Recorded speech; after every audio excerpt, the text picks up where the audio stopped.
3 araw na raw na hindi nakikita ng kanyang mga katrabaho at mga kaibigan si Darin Volibara. Kahapon, natagpuan siyang naagnas sa loob ng kanyang boarding house na ito sa El Barrio Street, Ubos, Poblasyon, Kalibo, Aklan. Alam po natin yun, kanina nga po mga alas 10:30 ng umaga, nung may report po sa atin yung about doon sa nakitang patay po sa may El Barrio Street, Barangay Poblasyon, Kalibo, Aklan. Na kung saan po na-identify din natin agad yung naturang individual na walang buhay na si nagangalang Darin Bolivar po, 23 years old, residente po ng Halas, New Washington. At kasalukuyan pong nakatira or nagbo-board po dun sa nasambit na lugar. At kasalukuyan din nagtatrabaho sa isang kainan dito sa Kalibo.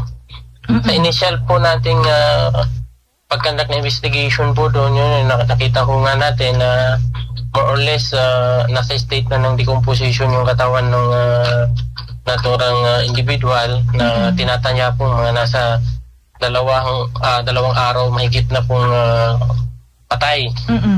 So na-discover po yun kanina nung tinatawagan siya ng kanyang tiyahin na taga Kalibo din po para ihatid sana yung kanyang uniforme. Balit hindi na nga po siya makontak, kaya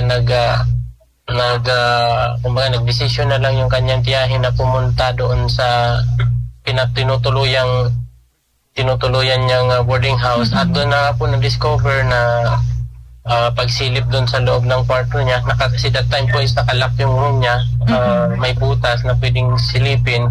Nung sinilip nila dun sa loob, doon na nga po nakita nilang wala ng buhay yung naturang individual. Police Lieutenant Colonel Avargas, based po sa initial niyo pong investigation, ano po yung nangyari dito sa biktima po?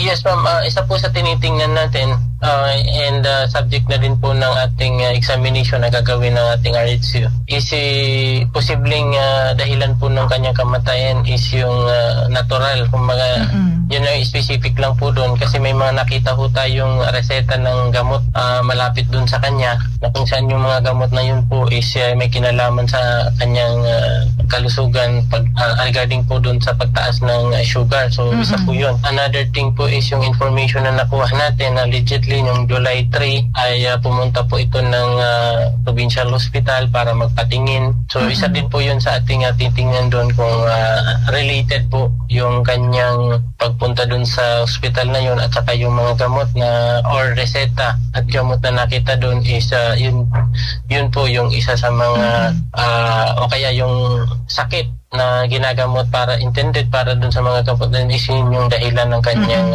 pagkamatay po. Yung ating mga nakitang Nakausap niyo na po ba yung family, yung mga magulang nitong si Darin? Yes po, yung ating investigator naka-establish na din po ng contact doon sa family. Yun na nga po is scheduled this afternoon for the postmortem. And yun nga po kung gugustuhin pa ng family, kung papayagan nila is makapag-conduct pa po ng autopsy doon para mas ma-determine talaga po kung ano talaga yung kanyang yung pinaka-reason kung bakit namatay po. So, nasa state of decomposition na po yung bangkay? Yes ma'am, yun nga po, medyo bloated na din po yung katawan, tsaka yung medyo iba na din po, may amoy na. So yun nga po yung estimate natin doon is more or less nasa more than 48 hours na pong walang buhay yung ating individual na yun na nakita. So mga 2 araw na? Yes po, yes po. Oo. Kailan daw po ba siya huling nakita o nakausap itong si Darin na ito? Yes ma'am, based doon sa may-ari po nung kanyang tinutuluyan July 12, mga July 12 pa po nila huling nakita pong buhay itong ating individual na yun. Oo. Police Lieutenant Colonel Vargas, masasabi natin na walang foul play itong nangyaring ito? Yes po, kung titingnan natin, based naman po sa initial investigation, walang nakitang kung anumang ebidensya o bakas po na posibleng magturo na pinatay siya or kung anumang dahilan na pasukin. Yun nga lang po, yun yung pinapasiguro natin. We are still conducting investigation, but based on our initial na discover po doon is wala ko tayong nakitang anumang bakas na posibleng magturo na siya ay pinatay. Gusto natin ipabatid, of course ma'am, sa ating mga kababayan na yung incident po yung regarding dito sa natagpuang patay po dito sa may poblasyon, Kalibwaklan, ay still iniimbestigahan ho natin, and batay naman po sa unang investigasyon mo natin is wala ko tayong nakitang anumang foul play na masasabi na siya ay pinatay.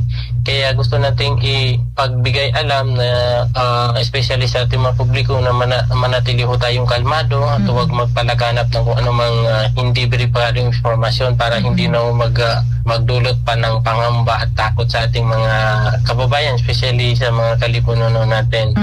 So tuloy-tuloy ho tayo, and especially sa mga family naman po, siguro mas maganda pong kung meron tayong mga kapamilya na nagtatrabaho o kaya kahit student naman, kahit nag-aaral po, na alam natin mag-isa lang siya, time to time mas maganda pong parati nating i-check kung ano yung kalagayan nila para at least ma-determine natin kung merong dinaramdam, ma-inform agad tayo. Police Lieutenant Colonel Jeric Vargas, sir, maraming salamat. Yes ma'am, maraming salamat din.